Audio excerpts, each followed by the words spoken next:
Why empaths develop avoidant traits after too much emotional neglect. The silent shift no one talks about. Empaths are not born avoidant. They don't enter relationships guarded, distant, or emotionally shut down. In fact, they usually enter with the opposite energy, open hearts, deep sensitivity, and a genuine desire to understand, heal, and connect. An empath often gives more than is asked, listens more than is required, and feels more than most people ever will. But when this level of emotional openness is repeatedly met with neglect, dismissal, or emotional absence, something subtle yet profound begins to change inside them. This is not a dramatic transformation that happens overnight. It's a slow internal recalibration, a survival response shaped by too many moments of reaching out and finding no one there. Over time, the empath learns, often unconsciously, that emotional availability comes with a cost, and that cost is pain. Emotional neglect doesn't always look cruel or intentional, and that's what makes it so damaging for empaths. It can come in the form of a partner who is physically present but emotionally unreachable, someone who listens but never truly hears, who benefits from the empath's warmth but never reciprocates it. For an empath, this kind of neglect is especially destabilizing because they are wired to feel connection deeply. When their emotional bids are consistently ignored, minimized, or met with silence, their nervous system begins to associate closeness with rejection. At first, the empath tries harder. They explain more, give more, love more, believing that if they just show up a little better, the connection will finally meet them halfway. But emotional neglect is not cured by effort. It only deepens the imbalance. As the neglect continues, the empath's inner world starts to fracture in quiet ways. They may begin to feel unseen even while being loved on paper. They may feel lonely while lying next to someone. And perhaps most painfully, they start questioning their own needs. They tell themselves they're too sensitive, too emotional, or asking for too much. This self-abandonment becomes the first crack in their emotional foundation. When an empath repeatedly suppresses their needs to maintain connection, they are unknowingly training themselves to disconnect from their own feelings. And this is where avoidant traits begin to take root, not as a personality flaw, but as a protective mechanism. Over time, the empath learns a painful pattern. Vulnerability leads to disappointment. Emotional expression leads to silence. Needs lead to conflict or withdrawal. So the empath adapts. They stop sharing as much. They stop explaining. They stop expecting. What once felt like openness now feels unsafe. This isn't because the empath has lost their capacity to feel. It's because they felt too much for too long without support. Avoidant traits emerge not from emotional coldness, but from emotional exhaustion. The empath isn't avoiding connection. They're avoiding the pain that connection has repeatedly brought them. One of the most misunderstood aspects of this shift is how invisible it looks from the outside. People may say the empath has changed or become distant, guarded, or emotionally unavailable.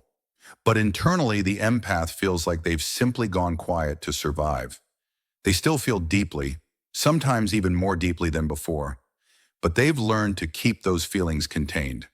They've learned that emotional self-sufficiency feels safer than emotional dependence. This is how an empath slowly transitions from emotional openness to emotional self-protection, often without even realizing it's happening. Another key factor in this transformation is the repeated experience of being the emotional regulator in the relationship. Empaths often carry not only their own feelings, but the unspoken emotions of others. When they are consistently expected to be understanding, patient, forgiving, and emotionally flexible, without receiving the same care in return, they begin to feel emotionally depleted. This depletion leads to shutdown. The empath system can no longer afford to stay open all the time. Avoidance becomes a way to conserve emotional energy, to prevent further depletion, and to regain a sense of control. Eventually, the empath may start setting boundaries that look like emotional distance. They reply less. They initiate less. They stop chasing clarity or reassurance. To the outside world, this can resemble classic avoidant behavior, but the motivation is entirely different. Traditional avoidants often distance themselves to avoid intimacy. Empaths who develop avoidant traits distance themselves to preserve it, at least the part of intimacy that exists within themselves. They are not afraid of closeness. They are afraid of one-sided closeness that drains them dry.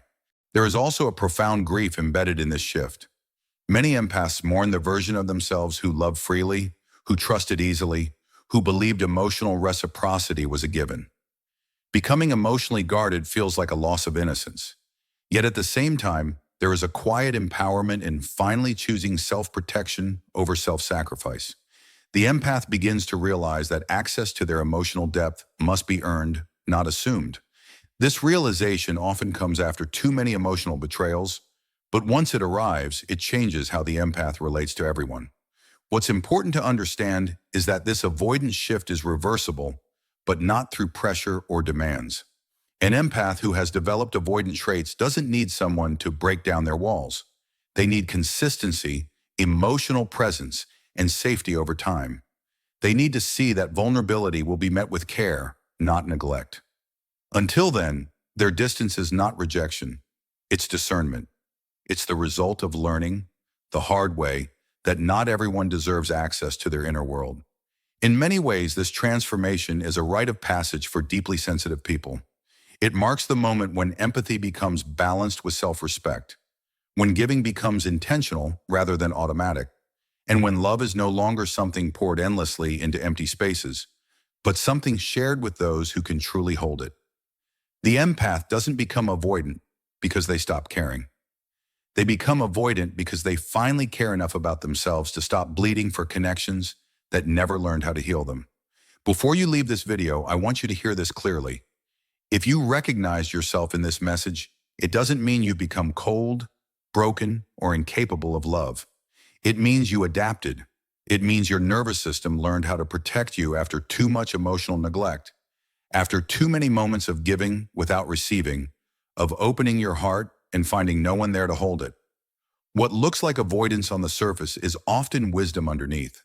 It's your soul saying, I can't keep abandoning myself just to stay connected to someone else.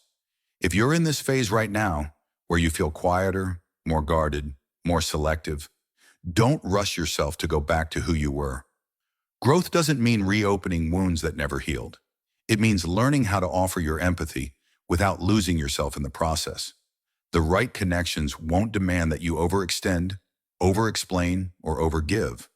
They will meet you where you are, with presence instead of pressure, with consistency instead of confusion.